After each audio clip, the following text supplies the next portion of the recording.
Greetings everybody, my name is Ville Valo, also known as VV or Valo. I used to sing for a band called Him, and now I'm here in Berlin to talk about my first solo album, Noir.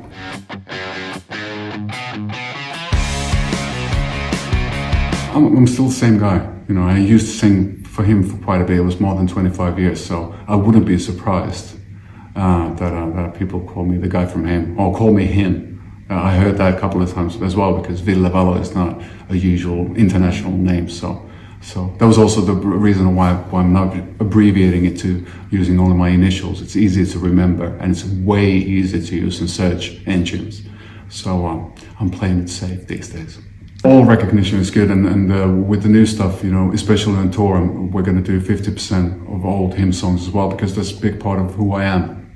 Most of the songs were written by me, and I'm not, you know, I'm not ashamed of my past, and I think it's an important part of the whole journey.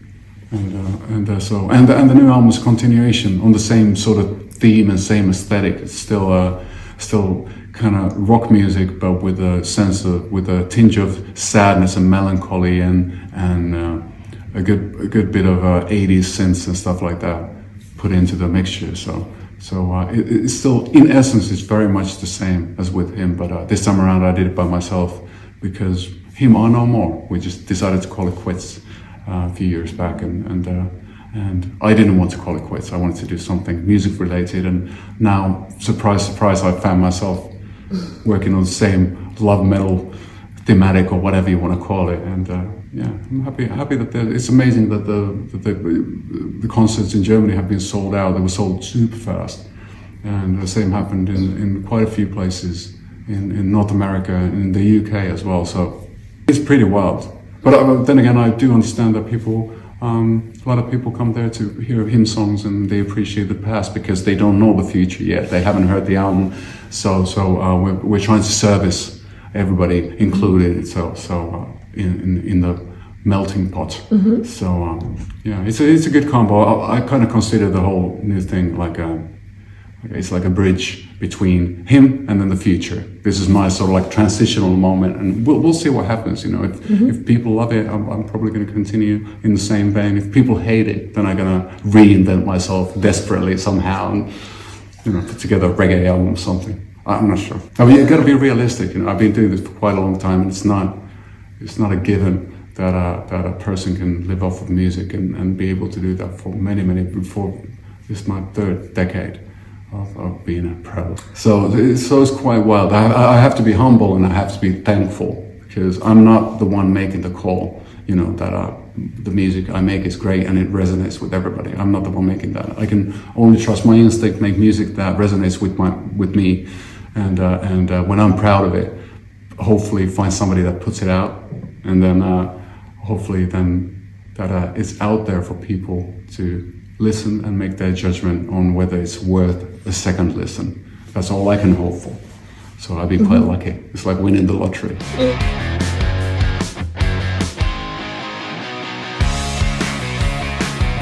I don't want to relive anything.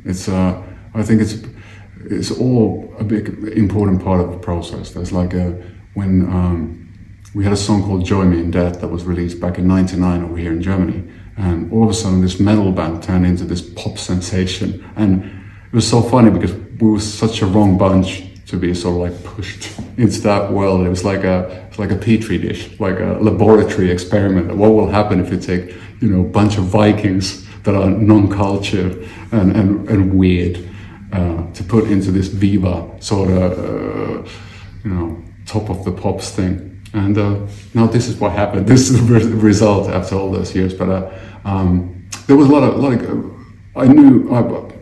I got to know the guys when I was about 12 or 13. So we did grow up together. So there was so much growing up along with the band as well, which were really important. Like you know, people falling in love and out of love, and forming their families and getting kids or making babies and all that stuff. It's pretty amazing to have Him being the soundtrack of all that. So in that sense, it's tough to pick one or one moment or one day in good or in bad. There were terrible moments and there were lovely days and everything in between, but it was such a kaleidoscopic few years when Joy Mean that hit here. I can't remember much of it because we were young, we had so much adrenaline, we didn't get hangovers, and everything was up for grabs, so it was quite wild. But yeah, we still made it on this side, this far. So I'm not complaining whatsoever. That didn't answer to your question, but I'm having a hard time to pick one moment somewhere.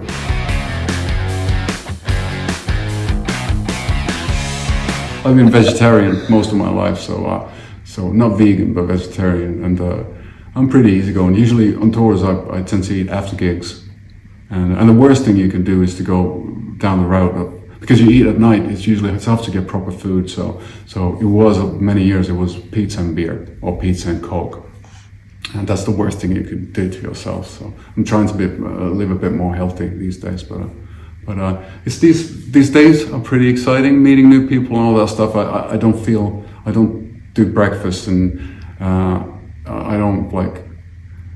I'm a bit nervous always, so I'm the nervous type. So I usually eat at night. That's what I do. But as you can hear, my stomach disagrees.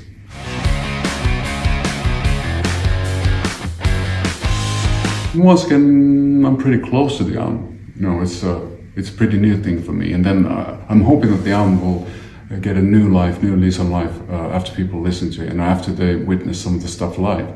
So a lot of times, songs that are not necessarily my favorites, not that I don't love all of them, but a lot of times the audience kind of gives a new perspective on a song. Like Join Me in Death, we didn't think that it's a special song, but then through all the success, all of a sudden it became such a special song for the audience that it became a super special song to us. So it's funny how songs can live. There's a song called Runaway from the Sun, which is pretty important to me because that was the first one. That's the first song I've ever recorded and written completely solo. So that's how everything started. So that makes it pretty special. And it still has all the sort of